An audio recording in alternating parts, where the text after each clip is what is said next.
ॐ सहना भवतु सहनौ भुनक्तु सह वीर्यङ्करवावहै तेजस्विनावधीतमस्तु मा विद्विषावहै ॐ शान्ति शान्ति शान्तिः ॐ पूर्णमदः पूर्णमिदं पूर्णात् पूर्णमुदच्यते पूर्णस्य पूर्णमादाय पूर्णमेवावशिष्यते ॐ शान्ति शान्ति शान्ति श्रुतिस्मृतिपुराणानाम् आलयं करुणालयं नमामि भगवत्पादं शङ्करं लोकशङ्करं शङ्करं शङ्कराचार्यं केशवं बादरायणं सूत्रभाष्यकृतौ वन्दे भगवन्तौ पुनः पुनः ईश्वरो गुरुरात्मेति मूर्तिभेदविभागिने व्योमवद्व्याप्तदेहाय दक्षिणामूर्तये नमः.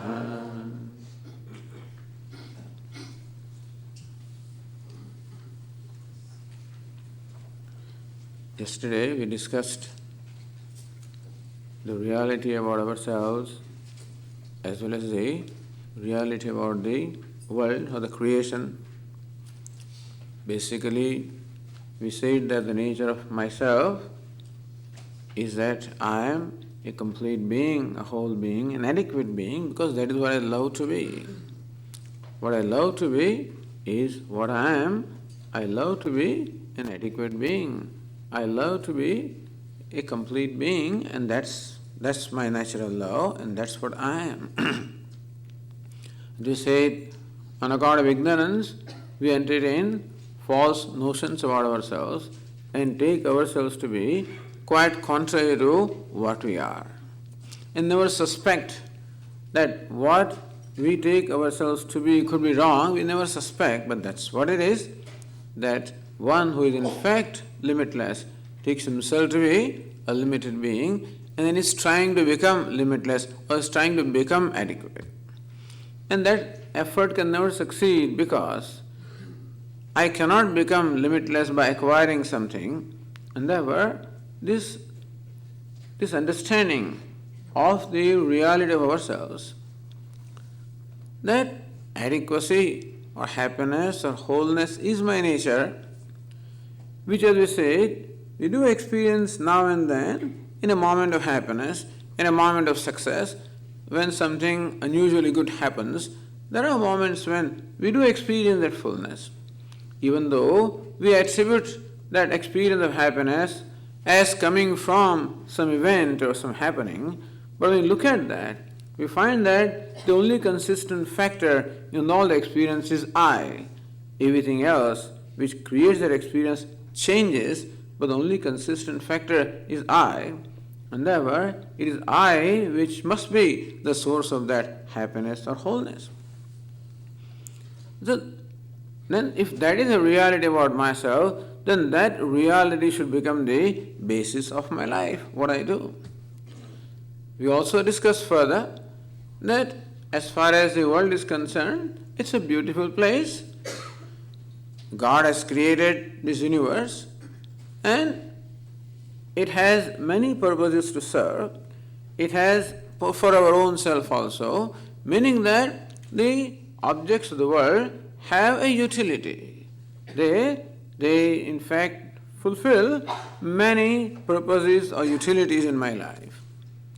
But to look upon them as means of happiness or wholeness is not the right perception, even though that is my perception about them.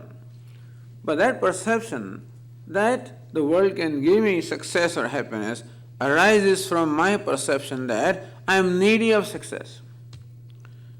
But then, if I look at objectively, and as we analyzed yesterday, analyze our experiences, then we find that the the objects and achievements of the world are not designed for giving me happiness, they are designed to give me comfort and fulfill my basic needs. So that should be then my attitude or perception towards the world. That doesn't mean that the world is bad, it's wonderful, it's beautiful, but this is what it is. That a table is meant as a table, that's all. It serves a purpose. I need not feel proud about the table because that's not the purpose of the table. As I said, a car serves the purpose of transporting me. I need not associate anything more than that and feel proud about that or feel inferior because of that. That I become bigger because of an object like that, or I become smaller because of an object like that. I used to feel ashamed, my house is so small, I would not invite any friends. My house is so small. Because its house is small, but I become small. The problem is not the house is small, but I feel small. And that's why I'm ashamed. So that I'm ashamed of myself in many ways. I'm ashamed because of my house, because of my child, because of spouse, because they are not up to my standard expectation. And identifying with that, I entertain those kind of complexes. So being objective, meaning appreciating things for what they are. Our Swamiji says, intelligent living is being objective. That's one definition Swamiji gives. This is all objectivity, being objective about myself, meaning being understanding myself as I am, being dispassionate, meaning not so imposing more than what there is or less than what it is, appreciating a thing for what it is. If this is so, then what is the goal of life? Swami, you say that already I am whole, that there's nothing to be done. But our experience also, I don't feel whole. I feel incomplete anyway. There's something that makes me feel incomplete. The complete being, for some reason, feels incomplete. So that has to be removed, that's all. It's not that you will become complete, but then whatever that causes me a sense of incompleteness, that cause has to be removed. Then what is the reality about me will become evident. It is not that the self is not evident, but then my problem is that I don't experience it. One of the things we said yesterday is because my mind is directed outward. And mind that is directed outward cannot appreciate the self, which is, there is not inside, outside, but let us say self that is within cannot be appreciated by mind, which is looking outward. So one of the important things that we have to do is to make our mind inward looking, mind abiding in the self. That the mind develops a comfort with its own self. Mind, one of the reasons why the mind runs out is because it is not comfortable within, and therefore it runs out seeking comfort. So the mind feels comfortable with its own self. That I feel comfortable with my own self. That I accept myself. I feel satisfied with myself. This is what we need to do. To appreciate my true nature, the first step is that I should develop a comfort with my own self. I should develop an acceptance of myself, a satisfaction with myself, which right now I don't have. I am not happy with myself. I am not comfortable with myself. That is why there is discomfort or restlessness within myself. The reason for the restlessness or the discomfort within myself is my not being happy with myself. I should then live a way of life so that I progressively discover a happiness and comfort with my own self. What would that way of life be? That would be living in keeping with my own nature. We said my own nature is wholeness or completeness, living in keeping with that nature. Now there are two aspects about me. One is my perception of myself, that I am inadequate, wanting, lacking, needy person. This is my perception. The perception of the scriptures And also, as we discussed yesterday, what appears reasonable is that I am perhaps a whole and complete being, so that is another perception. That there are two contrary perceptions about myself. Which perception should become the guiding factor in my life? My perception of myself or the scripture's perception of myself? As we said, what the Vedanta says is not unreasonable. What Vedanta reveals about me is reasonable. And analyze some of the reasons why it is reasonable. It makes sense. What Vedanta says makes sense because fortunately Vedanta talks about what is.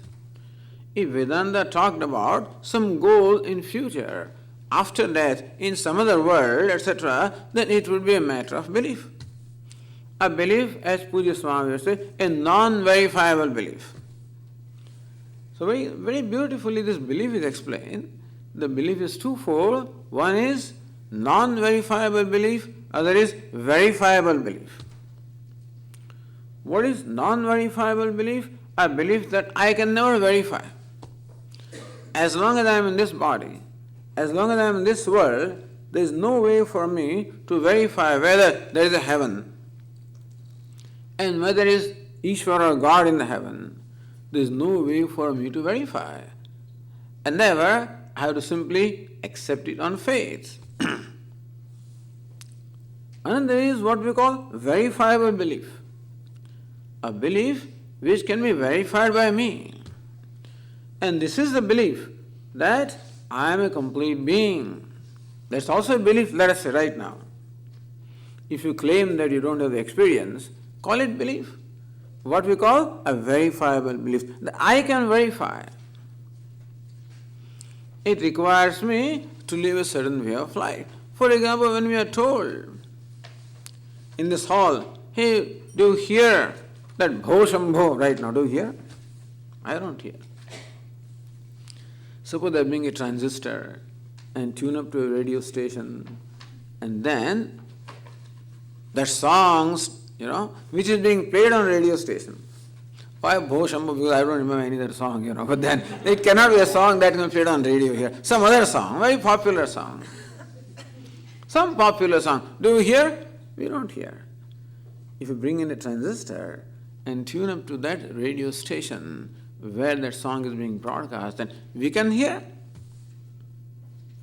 So when I say that I hear that song because I have some earphones, from my radio, then it's a verifiable. You can verify, except that verification requires some preparation on your part. It requires a transistor. It requires an extension of the ears because ears as they are not tuned up to that wavelength and frequency. Therefore, we should tune up our ears to that wavelength and frequency which can tune up to that radio station. Then you can hear. It still requires belief. Believe that, yes, this is possible. That it makes sense. Then alone you will take the trouble of bringing a transistor and tuning up the transistor. That much has to be done. That even if the transistor, I don't believe you, Swami, then you won't even switch it on. You won't even tune it up. So for you to switch on or tune up the transistor, let us say you are listening to something else. The transistor is already on, listening to some other station. I invite you, come on, you want to listen to that song? Yes, tune up to this. But I don't believe you. Then you won't tune up? So some belief is required here also. Belief, at least in that, this Swami says what he says is reliable. He's a trustworthy person. He is reliable. What he says should be right. There is no reason why he should misguide me. There is no reason why he should exploit me or he should do whatever, That kind of a trust. So this kind of a trust Vedanta does require. Then alone at least we will have the incentive to tune up our transistor, which requires an effort, some effort. So also here, that the self is a whole and complete being. The scriptures say, the teachers say, And they also give us reasons that it sounds reasonable. It makes sense that that is what it should be. Then, if I have that much faith that I am willing to now do what is required to make it a reality, what is right now a proposition or probability, that I want to make it a reality. And why do I want to make it? Because that is what I am trying in my life. The only thing that I want in my life, the desire behind all the desires is nothing but to be complete. To be free of every limitation, that's the only desire. In whatever we are doing and whatever we are trying to become in our life, each one of us wants to become a great person, no doubt about that. We want to become. Whatever our definition of greatness may. Somebody may think that being wealthy is great, somebody may have some other definition of being great, but each one of us wants to be a great person. I think it's a very fair desire. It's a very fair ambition. Vedanta would not grudge the ambition of becoming big, a great person. If you ask you, how great do you want to become? We don't generally stop to think, how great I want to become. Right now I want to become greater than this person. This is my immediate goal. When I become that person, the next goal will be, I want to become greater than that person. Then third goal will be, that I want to become what? A legislature in the state. I want to become a state governor. Then I want to become a cabinet officer. Then I want to become the vice president. I then want to become a president. I want to become two-term president, you see. Because one-term president is a failure, can you imagine? The one-term president is one-term president. Looks like he's nothing. He's a great person, but still, then he has a complex that I'm just a one-term president. So no sooner he gets elected in the first term, his immediate activities, how to secure the second term, what to do. Whether his securing or her securing second term is good for the country or the world is perhaps become secondary. But primary is that I should have the second term. And then also there are so many presidents second two terms, but I must leave my mark in the history. You know, and because such and such president is so well known, Lincoln everybody knows, so many presidents came and went, you might remember if you study the history, but you don't remember those names. A few names you remember. Washington you remember, and Lincoln you remember. And some others perhaps, you know. But then you want to be remembered. You just don't want to be a president who was two-term all right, but then who came and went away and left no mark. You want to leave a mark. And thus, if we really analyze how great we want to become, we will discover that there is no limit to my greatness. How great do I want to become? There is no limit to my greatness. I will always find somebody greater than me. I feel smaller than that one. I want to become greater than that. All presidents will be forgotten.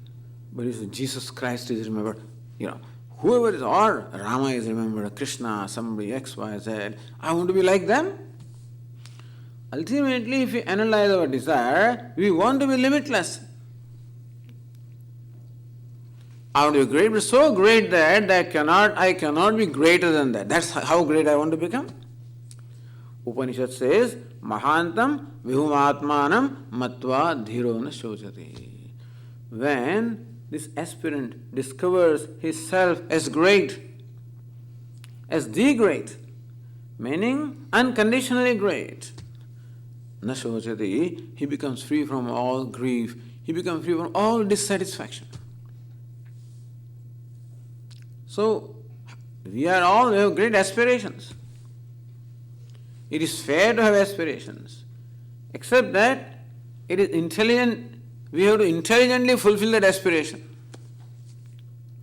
Otherwise, we keep on striving for some vague goal that we have of becoming great, and that definition keeps on changing. Every time I achieve a certain greatness, then my definition has changed. Again I am driven by some other goal, to find ultimately that I did not become great. I am not a successful person. That would be unintelligent living.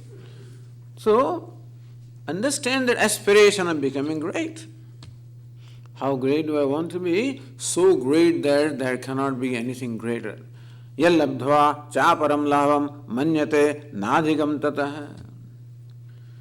Gaining which gain? He knows that there is no greater gain. That's the kind of gain I want. That big I want to become, beyond which there is no further becoming. See, that is our aspiration. And every human being has that aspiration, without exception. It doesn't matter whether I am black or white or man or woman or whoever I am, everyone has that aspiration. In fact, that aspiration to be having since time beginningless, and we have been passing through a number, countless lives or embodiments, just trying to fulfill that aspiration. Then Vedanta says that aspiration is very legitimate, but the manner in which you are trying to fulfill that aspiration is not intelligent. It is the achievement of what is already achieved. Praptasya praptihi. Here, what you are seeking to become, you already are. You are looking everywhere in the world, you have not looked at one place. You know that story of this two men traveling in the train from Madras to Delhi. One of them is a very wealthy person carrying with him a whole bag of precious ornaments. He is very conscious about that he is carrying in a briefcase. Another person who is traveling with him is a well-known thief. Not known to this person, maybe known, I don't know, not. And he has come to know that this man is traveling by this train in this compartment and he has managed to secure, it's a coupe, only two people travel in that compartment, first class, and then he has managed to secure a seat there. And so these two fellows are traveling. This chap who has his ornaments must know something, because in a very mischievous way, as the train proceeds, he takes out his briefcase, opens the lid in such a manner that that man cannot see what is in the briefcase, and then looks at something fondly, and this fellow knows he is looking at the ornaments. So he makes a note where the ornaments are. They are in this briefcase. All right. He is waiting for the night to come so that he can get away with it. The night comes. Each one of them goes to sleep. This thief is on the upper berth. The other man is on the lower berth, the jeweler. He's snoring. This fellow knows now that he's fast asleep.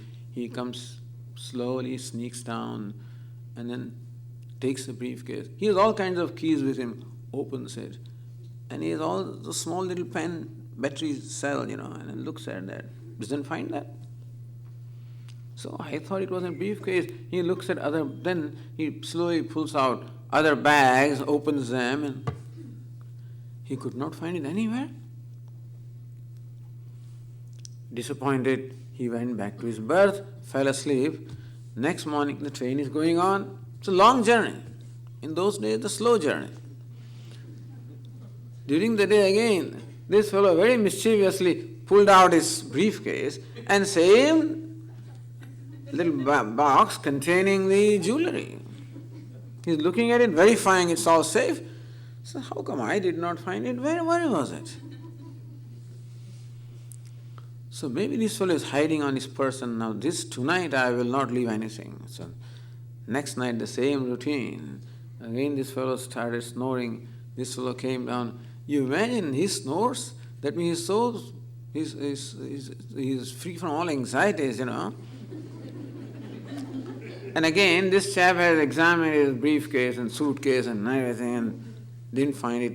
And then slowly looked at his person, whether he's hiding somewhere, below his pillow someplace, could not find anywhere. Disappointed, went to sleep. Next morning now the train, Delhi is coming. And this chap again pulled out his briefcase and opened the briefcase and is looking at his jewelry box. And this fellow fell at his feet. This thief says, "Look, I'm a very famous thief. But you are my guru. And I don't want your jewelry box. I just want to know, where were you hiding it? I am an expert. I could not find it. Where were you hiding it? He says, where you would never suspect. Where was it? Under your pillow.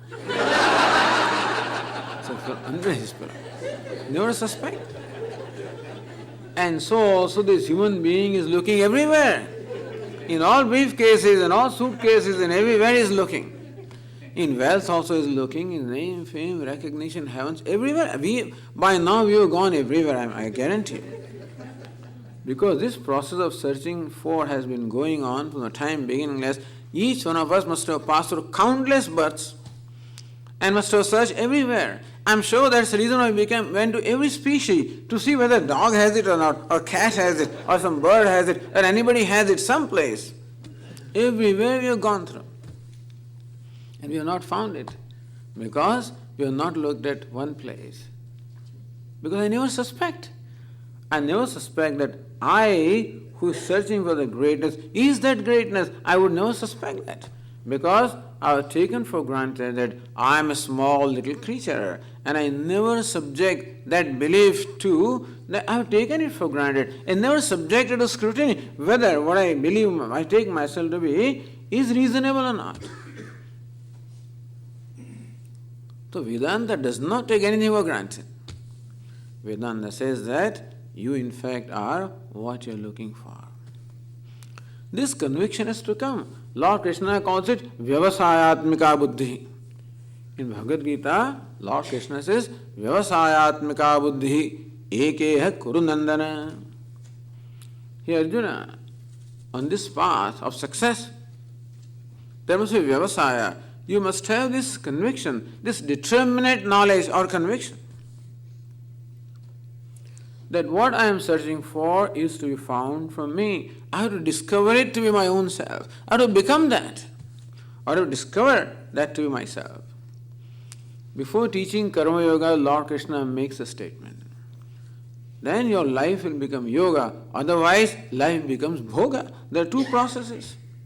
Yoga and bhoga. Meaning that when I am searching for success outside, it becomes a life of bhoga. Bhoga means life of pleasure seeking, life of seeking gratification at different levels of my personality.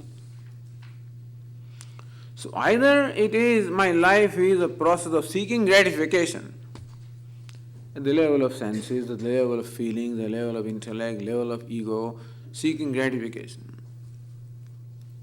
Or my life can become a process of bringing to manifestation what is my true nature.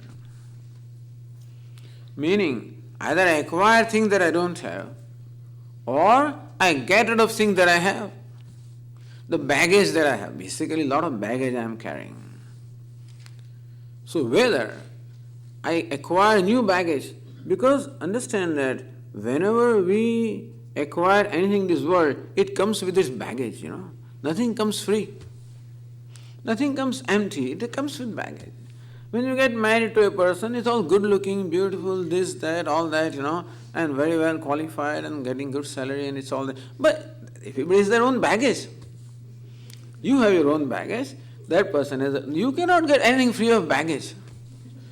And so also when you get wealth, it comes with its baggage. That we don't see. That part generally we do not see. Everything comes with its baggage, with its own stresses, with its own demands. And therefore, a life of acquiring and a life of seeking gratification means increasing the baggage that I already have. What baggage are we talking about? We are simply talking about the baggage in terms of raga and dvesha, likes and dislikes, attachments and aversion. That's the baggage that we are talking about. These days the Swami talks of the unconscious, he talks a lot on unconscious. Maybe here, I don't know, in Chennai, in the talks talk unconscious. Unconscious, the baggage that we have. Says when a child is subject to a lot of pain, for various reasons, not that mother may want to subject him to pain, but child feels pain. because mother has put him to what do you call it, the babysitter or some daycare or some lower KG or nursery and things like that. And the child feels abandoned, whatever. And so that pain of abandonment, since it cannot deal with, it stores inside. And it feels as though it's not there. And so we feel that everything is fine, it's all stored inside. And only manifests when my mind becomes empty otherwise, and all those things manifest. When we are doing meditation, then those things manifest. Or when we are not strong.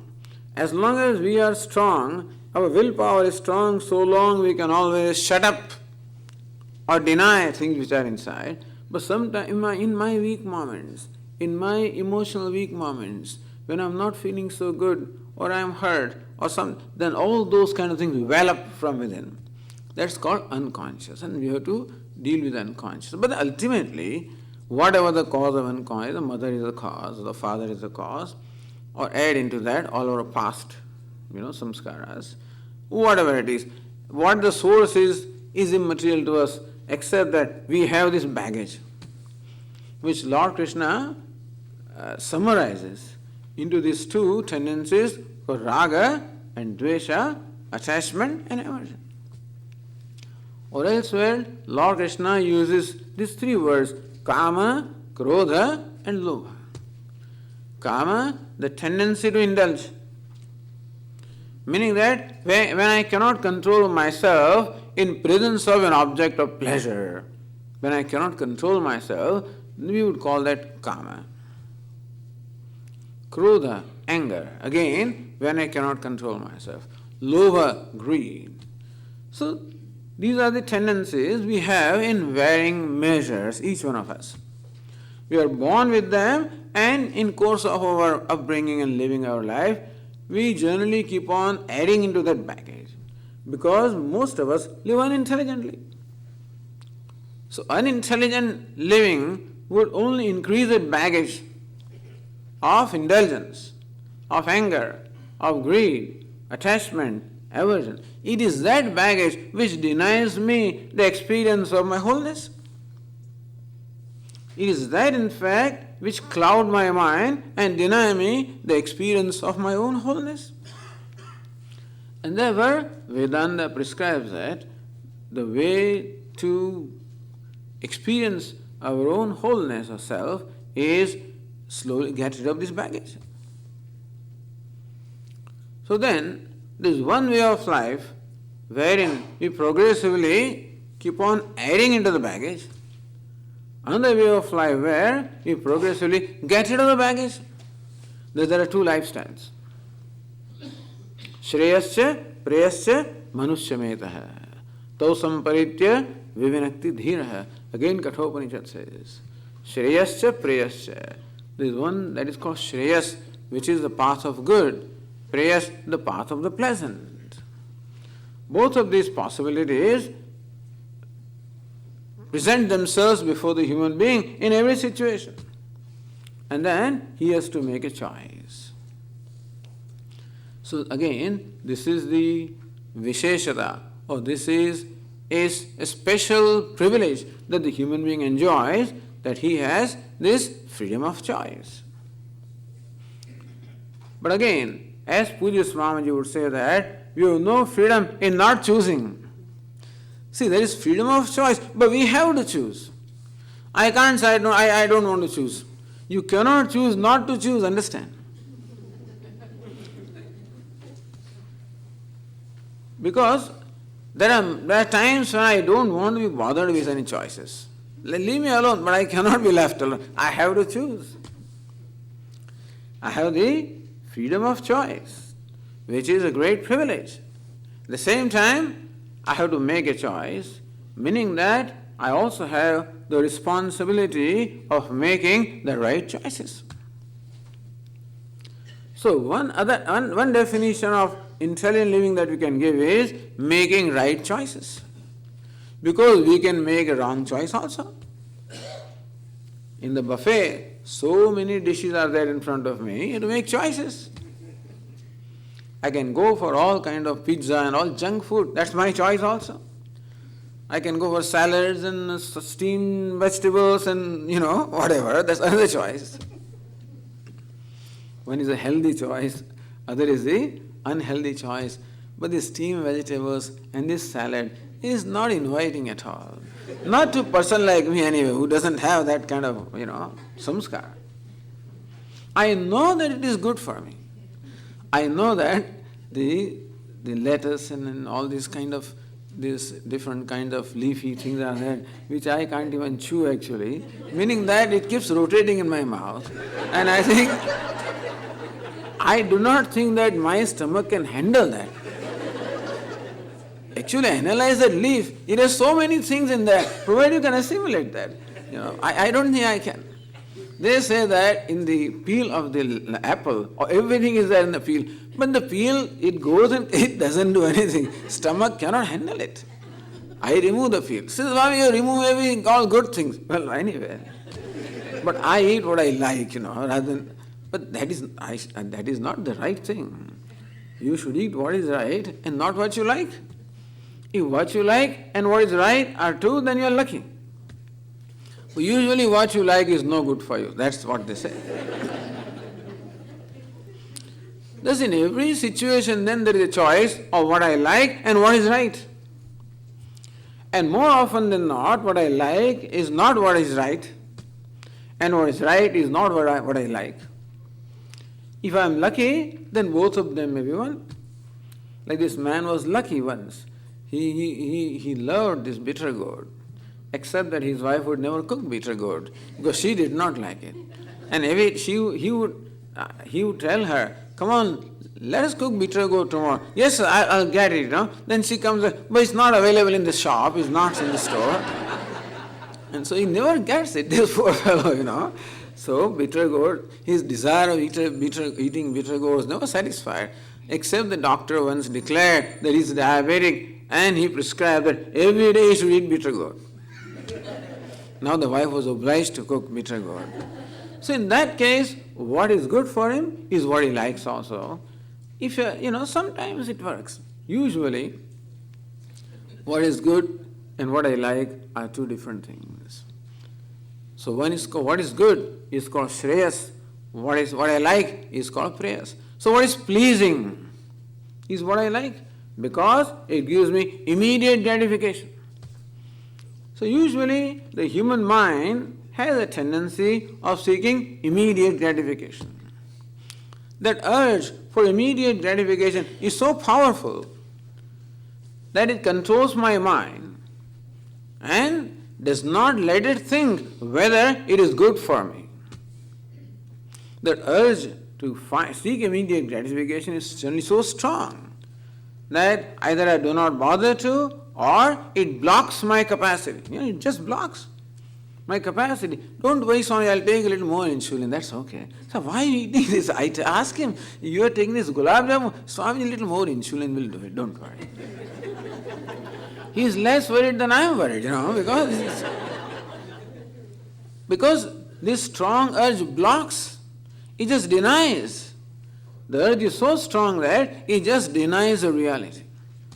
This person cannot think, and he satisfies the urge, seeking immediate gratification, immediate pleasure, or immediate gain, not realizing that it is going to cause a long-term pain, a short-term gain and long-term pain. But then mostly, people who are not intelligent in this sense, they will be otherwise very intelligent, but in this sense not intelligent. In the spiritual sense not intelligent. Question is, Swamiji, what's the difference between a religious person and a spiritual person? Oh, there need not be two different persons, but who do you call a religious person? Who do you call a spiritual person? I would call that a spiritual person who makes right choices, who is able to control his urges and impulses. The natural urge of seeking immediate gratification or doing what is pleasant or doing what he likes, one who is able to control that urge and do what is good or what is right. I would call that a spiritual person. If he believes in God and in his life there is worship of God, then he is a religious person also. That is ideal. Being spiritual and religious is ideal. Because, as we said that night, we all need, and we'll talk about it, we all need God in our life. Ishvara has to come in our life. You have to bring Ishvara into our life because we are needy. We need His grace. Call it grace, call it favor, whatever. We need that. And then alone we can accomplish it, because in many cases we are not ourselves capable of accomplishing our own goal. In spite of all the efforts, very often we are not able to do that. We need help. Again, another definition of intelligent living, as Swamiji gives, is to seek help when you need it. But before that, intelligence to recognize that you need help, to recognize that you need help, and then seeking help from where that help can come. Very often we seek help from where help is not available. That fellow is seeking help somewhere else. So beggar cannot beg from a beggar, and therefore, first of all, recognizing that I need help, and secondly, seeking help from where that help can come. And that is Ishvara, who does not need any help. Otherwise, everybody needs help, and they cannot help us much. So Ishvara is the one who does not need help. That way, Ishvara is very important in our life, because we are always in need of help. Swami, does it mean that I should perform prayer only seeking help? Not necessarily. You can perform prayer thanking God also, expressing your gratitude. You can perform prayer in His praise as an expression of your joy. But mostly the word prayer means always seeking some help, urging for help. So an intelligent spiritual person will be religious also, And there are spiritual people who are intelligent in some way, but not intelligent in this way. They think that they don't need a God in their life. There are many great people who have been otherwise holding very high moral values and living a very good life. But for whatever reason, they denied the existence of Ishvara or the need of Ishvara. Our Swami says that whenever somebody denies Ishvara, he must have a father problem. There is mother problem and then there is father problem. So this denial of Ishvara is a problem with father. In his upbringing, the father is an authority figure, and depends on how Ishvara is presented before us. But at least in other theologies, Ishvara is presented as a figure of authority. They present Ishvara as holding authority, and he can get angry, he can punish you also. So looks like his father. So if he had problem with his father and authority figure, this fellow will have problem with Ishvara. People have problems with mother also, because in his perception, this mother all the time keeps on instructing me, do this, do this, do this. So then when you have this GPS system in your car, then that one also tells you, in half a mile, make a right turn. Shut up, this fellow says, But then he remembers his mother, because somebody instructed. After 300 yards, make a left turn. He made a wrong turn. Please make a U-turn. He removed this machine from his thing, because he said, I don't want my mother here. So different people have different kinds of problems, I guess, But then, therefore, this so-called spiritual person, because I think the one who doesn't have God in his life can't really be spiritual, even though they claim, but I think it's difficult. It is not easy to be morally right. It's not easy. It requires tremendous courage. And if he has that courage, it's fine, but most people lack. There are always times of test when our courage is not adequate. We always need help. And therefore, an intelligent spiritual person is one who has a right understanding of the means and end. At the same time, who recognizes that that end can be achieved only with the help of Ishvara. That no doubt my efforts are absolutely necessary. Without my effort, Ishvara's help alone will not work. But my efforts also are never adequate. We always require help of Ishvara, even in our spiritual pursuit, meaning that even in the pursuit of knowledge. Again Kathopanishad says, Yame Vaisha Vrunate Tena Labhya Tasyaisha Atma Vinunate Tanam Swam. One who chooses Ishvara in his life, he alone can know Ishvara because Ishvara or the Self reveals himself before this aspirant. Anyway, that is about this difference or this discussion about the religious person and the spiritual person. But we want to be both. We want to be both spiritual as well as religious. But this discussion of spiritual person came from this choice. As Kathopanishad says, that this choice of what I like and what is good. I guess God must be quite mischievous. Because usually what I like and what is good are different, All the time he's testing, I guess. All the time he wants to see my resolve and see how far this fellow can go. What is his limit? Everybody has limits. Even honest people have their limits. This man is honest. He would never take bribe. $5? No. $100? Nothing. $500? Brushes aside. $1,000? Nothing. $5,000? He looks at it and says, no. $10,000?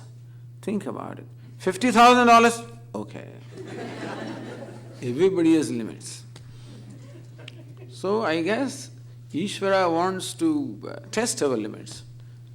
And he keeps presenting temptations before us to see, what is his resolve, how sincere this person is. Meaning that more you commit yourself to this path of choosing what is right, more difficulties, not more difficulties, more challenges we will get, for sure. More challenges, because I guess challenging is necessary. Then alone there is growth. Without challenge there is no growth. So I told one physician that I do some pranayama, breathing exercise. That's good. Swami, you need, because system needs to be challenged. That was a very interesting way of saying, the breathing system needs to be challenged. So you breathe at a faster rate or a slower rate or whatever it is, then what is normal. And you take your, diaphragm, inside, outside, it's called the, what is it called? Kapalabhati. So all the organs are challenged, he says, So that's right. Only when you challenge, then they wake up. In the morning, they're all sleeping for the whole night. I guess when you challenge in the morning, then they wake up. Your body wakes up. Blood circulation starts. So challenge makes things stronger. In our life also, our resolve is challenged again and again. You can be sure that it will be challenged. And the challenge comes not to discourage us. Challenge comes to help us to grow.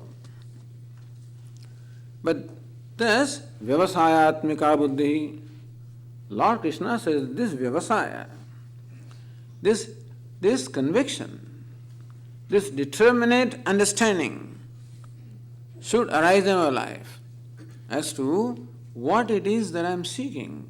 That what I am seeking is wholeness and nothing less than that.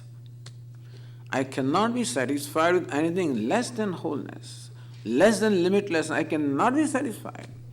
Even though at this moment I feel that all I need, Swami, is $1 million. That's all I need. So that's what I feel right now. When I have $50, $1 million is a big thing.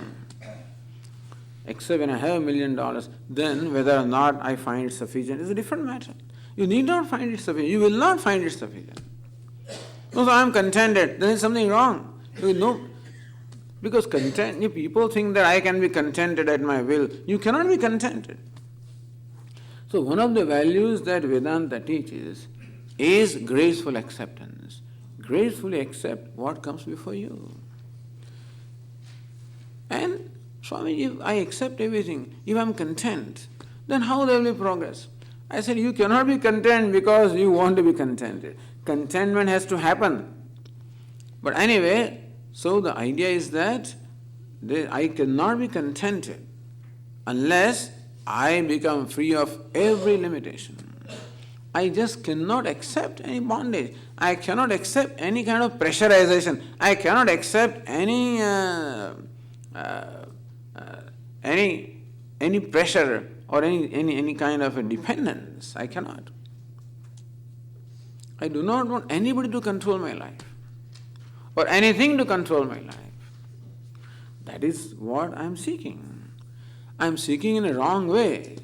People are seeking freedom and they are declaring freedom, but that freedom is nothing but just license, the freedom to do what you want to do. That's not the freedom that we mean.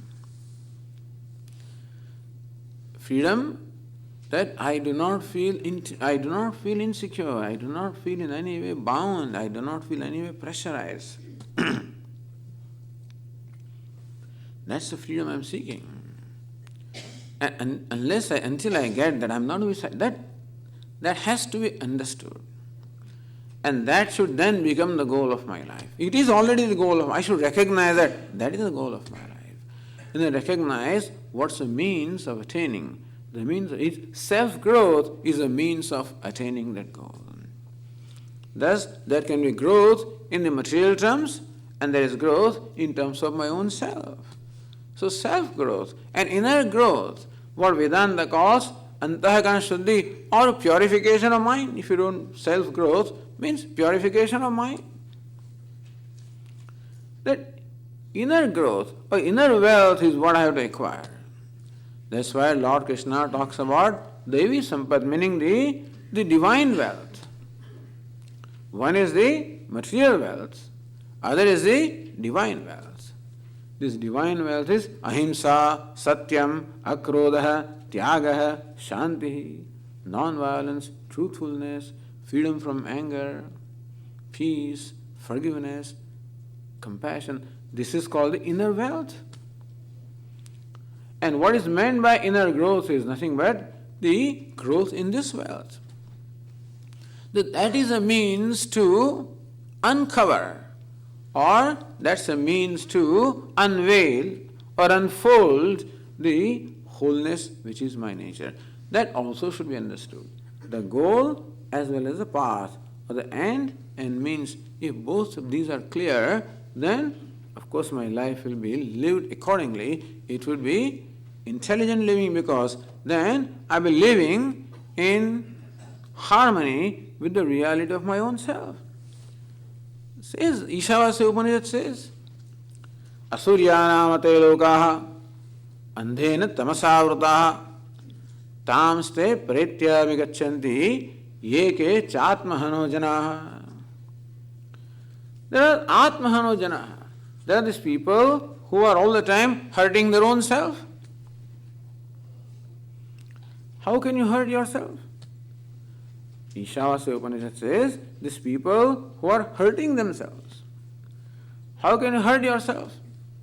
The self is beyond hurt on one hand, but how can you hurt yourself? You can hurt somebody by insulting them, by ignoring them, by misusing them, by abusing them also. And also thus, whenever I look out seeking happiness, then the happiness which is within my own self, which is my own self, unless I ignore that, or unless I deny that, unless I disown myself, I cannot be looking out for happiness elsewhere. Is it not so? Suppose there is a billionaire here and he is going out for a loan for $200 or something. It doesn't make sense. He is disowning himself. That can happen, he is too drunk and he forgets who he is, and then he is asking for something like that is happening with me, that not knowing how wealthy I am seeking a little bits of happiness and security out in the world, but in that process I am denying or disowning myself. That is called hurting myself.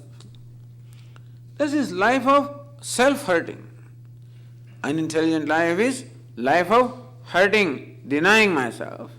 Intelligent living is owning up myself, respecting myself. When I ask you for happiness, I'm not respecting myself. On the other hand, when I look at my own self-happiness, I'm respecting myself. And therefore, that if this becomes very clear as to what is the goal and what is the process. The goal is to uncover or unfold or bring to manifestation the wholeness which is my nature, and the path is to cultivate greater and greater amount of the inner wealth, the divine tendencies, inner purification, antahkarana shuddhi it is called.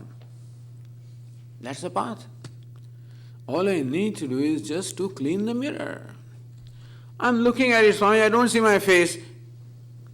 You don't see your face either because you're looking at the wall, or even when looking at the mirror, if you don't see the face, means mirror requires to be cleaned. My mind is my mirror, in which I am looking all the time. I don't see myself. Either I am not there, or the mirror that is mine is perhaps not clean. So Vedanta says that just clean that mirror of your mind. There is this dust which is covering the reflecting capacity of the mirror. Mirror has the capacity, its capacity of reflection is only obstructed. And therefore, remove that obstruction. That is what we call impurity, the raga and dvesha, the likes and dislikes, or kama, krodha, lobha. Anger, greed, etc. These are the so-called impurities, which are the inhibiting factors, which do not allow my mind to reflect my true nature. And so what we need is just clean up that surface, clean up our mind. So then, immediate goal becomes cleaning up the mind.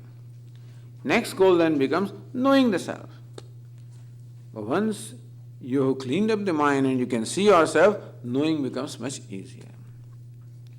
Therefore, that would be intelligent living, where the life becomes a process of self-purification or purification of mind. Meaning, progressively getting rid of the baggage in terms of raga and dvesha, or likes and dislikes. And that can be only when there is life of yoga rather than life of bhoga. Meaning that as long as my attitude is seeking gratification, then with every experience of gratification, I am adding into the baggage of raga and dvesha. Because when the pleasure comes from an external object, then that object becomes very important to me because it is a source of pleasure. I become dependent upon them. I get addicted to that. I am attached to that. I cannot do without that. That is attachment. And whatever is looked upon as a threat in possessing and enjoying that becomes an object of aversion. So understand that in every attitude of seeking gratification, that is, in every experience of gratification, there is going to be an increase of the baggage of raga and dvesha. In every experience of gratification, even if it is food, whether it is drink, whether it is whatever it is, when it gives me pleasure, naturally it becomes important to me. I want it, I want to have it, I want to enjoy it. It becomes important to me. There is a dependence, there is a raga. And if somebody does not allow me, if the spouse does not allow this person, then she becomes an object of dvesha. So raga and dvesha both always go hand in hand, like the two sides of a coin. So life of bhoga or life of seeking gratification means increasing the baggage. Life of yoga, life of doing what is right, gets rid of the baggage. And thus, intelligent living is the way of living where we progressively get rid of the baggage and thus achieve inner purification. We'll continue. Om Purnamada Purnamidam Purnat Purnamudachyate Purnasya Purnamadaya Purnameva अवशिष्यते। ॐ शान्ति शान्ति शान्तिः। हरिः ॐ। श्रीगुरुभ्यो